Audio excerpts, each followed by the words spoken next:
after lunch. By the way, I will try. So I don't, okay. This is my presentation. I'm part of Algal Association devoted to this study, the scientific association devoted to study anomalies on low energy nuclear reactions. This is the overview of my presentation. To arrive to my experiments, I would like to go first to the background findings about transmutations, because the main results of my experiments on palladium are about transmutation. And in the Algal Association, we make not only experiments on palladium and hydrogen, but also experiments in temperature using constant wires coming from INF Celani lab, and also on nickel powders and other possible fuels for these anomalies. Then I will go to the experiments in my lab with stimulation with laser of H2 palladium systems, and then final remarks and conclusions. First important background findings is from Piantelli and others in Siena lab, working with nickel rods and hydrogen at few hundreds degrees. The temperature was about 350, 400 degrees. And after some experiments giving a very big excess heat, they analyzed the material in the region of the material where they observed some reaction. And they get analysis, ADX, of the material in several zones. This is just an example of what they found. And you can see the list of the elements coming from this kind of analysis. And there is a signature led us to think that some anomalous generation of heat occurred. And as you can see, the only element heavier than nickel is zinc. All the other elements are lighter. So we have let's go to the others, because otherwise I will go slow. This is some material coming from Luca Gamberale when he was working in Pirelli labs, and together in the previous years he worked with a Preparata professor before he died. And he made experiments with heavy water electrolysis with palladium cathodes. And at the end of the experiment, he analyzed some region of the wire, finding lighter elements than palladium. C and O are usually not considered in the transmutation phenomena because are always present in ADX analysis. But anyway, the peak of the oxygen may be in some cases very high. And the second spectrum is coming from experiments with copper electrodes using having a glow discharge, a system with a glow discharge in a hydrogen atmosphere.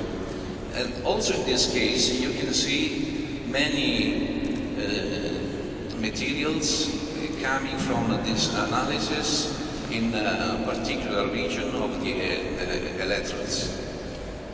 Always, even in this case, elements are lighter than copper.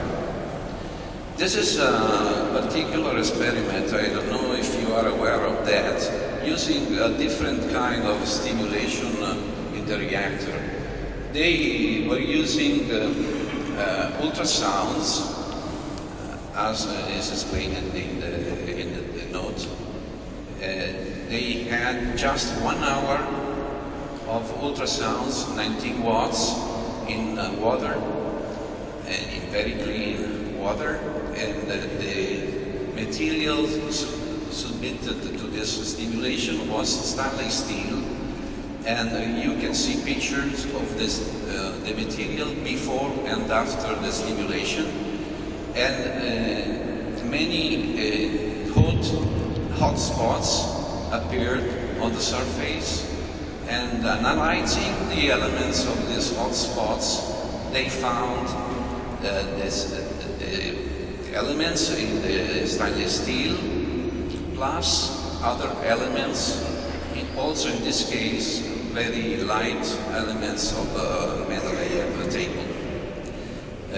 Iron is reported, but the percentage of iron in the hot spots is less than in the virgin material. Here I have reported an analysis of constant wire coming from Celani lab, where we observed some extra heat production in hydrogen at 350 degrees. And analyzing some pieces of the wire, we noticed a few hot spots. And also in this case, we found in the hot spot lighter elements respect to the composition of constant. If you pay attention to the list, we are in front of magnesium, silicon, sulfur, and calcium very often. Here I mentioned the work presented this morning by Vittorio Violante, and a very interesting paper they published, and we can make a few remarks.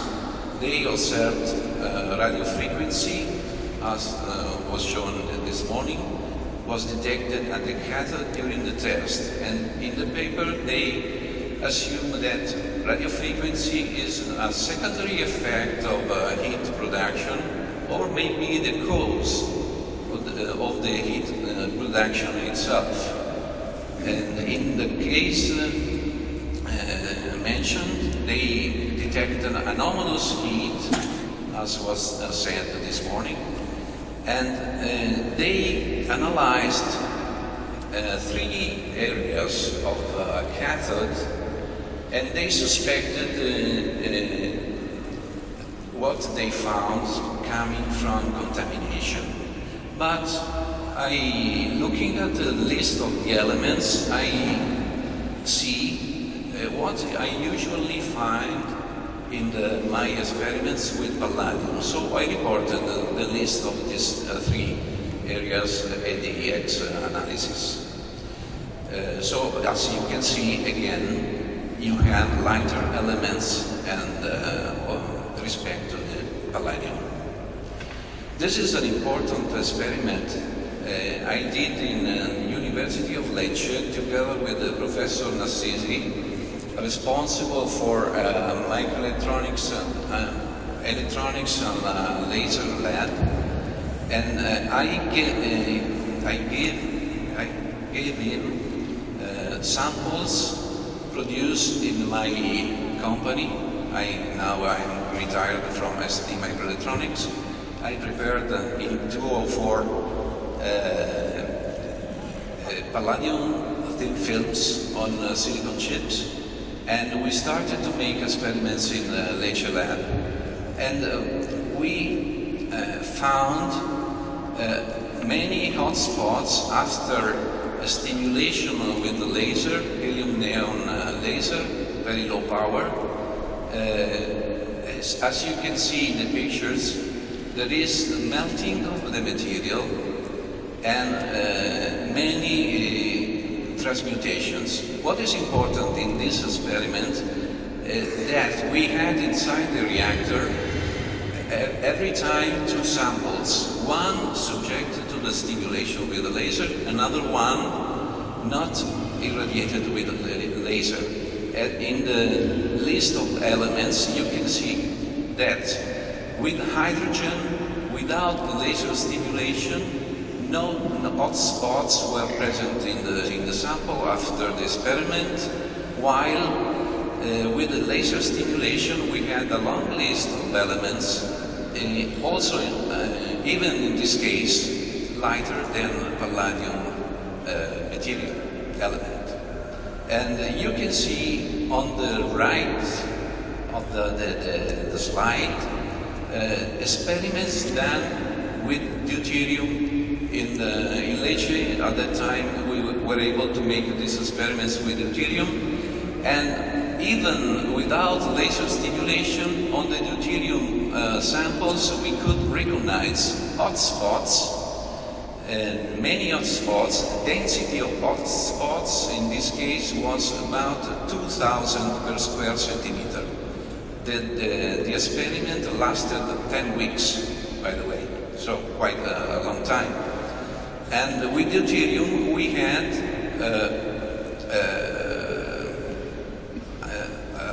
more anomalies than with the hydrogen.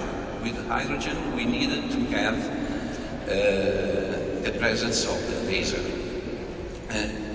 There is another fact to mention. In the previous experiments in 1997, 1998, Professor Nassisi, before having a collaboration with me, made some tests, and with the palladium and deuterium system he could detect strong neutron emission. So this is a nuclear signature that these anomalies are probably coming from nuclear reactions. Now let's go to my experiments. This is one of my reactors. I have 6 reactors in my lab. A couple of reactors are devoted to this kind of experiments. You can see in the bottom of the slide the sample used for helium neon stimulation is a chip, a rectangular chip, long 28 millimeters, large, wide 1 millimeter. The thickness of the palladium film is 250 nanometers. And we fill with hydrogen the reactor at a pressure of 1 bar and a half.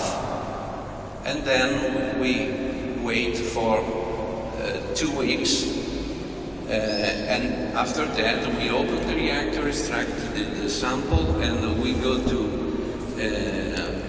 SEM analysis to make pictures and to make analysis of eventually elements coming from transmutation. In this case, the samples are very similar to what we used in Lecce, but there is an important difference that I need to mention. To make adhesion between the palladium and the silicon dioxide on the chip, in this case we used chromium. But in the Lecce experiments we used titanium. So as we saw this morning, the texture of the surface of the palladium may be different depending from the substrate. Chromium instead of of titanium. We found many cavities on the samples after the experiment, and analyzing the cavities, we could find again elements very similar to the experiment I mentioned before as background. We made also experiments with 4 or 5 nanometers wavelength laser on a different chip. The previous was rectangular, now is square. And we had transmutation also in these samples, but the number of elements we found are a little bit less. And this is strange because the energy of this laser is higher than the helium neon laser, is 633 nanometers, but the effectiveness of this laser seems to be less, even if the energy is higher. So here I show the complete list of the elements compared with the list we obtained in the Lecce experiments. And you can see that the elements found in the hot spots are about the same. So, to conclude, the experiments shown confirm previous findings where we detected lighter elements respect to the material used, and but in a less extent of the previous elements. I think that this depends from the substrate different. Chromium instead titanium, so the texture of the surface is different. A 4 or 5 seems less effective, and what is important, continuous monitoring for neutrons and gamma emission never registered deviation from the background spectrum. I only had a neutron emission during the filling of the reactor. One episode of a neutron emission during the filling of the reactor with the sample inside. An accurate analysis of samples not irradiated before irradiation did not show the presence of cavities with the elements found in the samples tested. And so, to conclude, the experiments cited as background indicate the presence of transmutation similar to those shown in this presentation, often associated with other anomalies, neutron emission, and excess heat generation. Induced oscillation in the material by ultrasound radiofrequency laser radiation sometimes appears essential for the occurrence of the anomalies. Since some elements attributable to transmutation can easily come from environmental contamination, this is to be underlined, we plan to replicate controls on the samples with accurate SEM analysis before the laser treatment in the reactor. Thank you very much for the attention.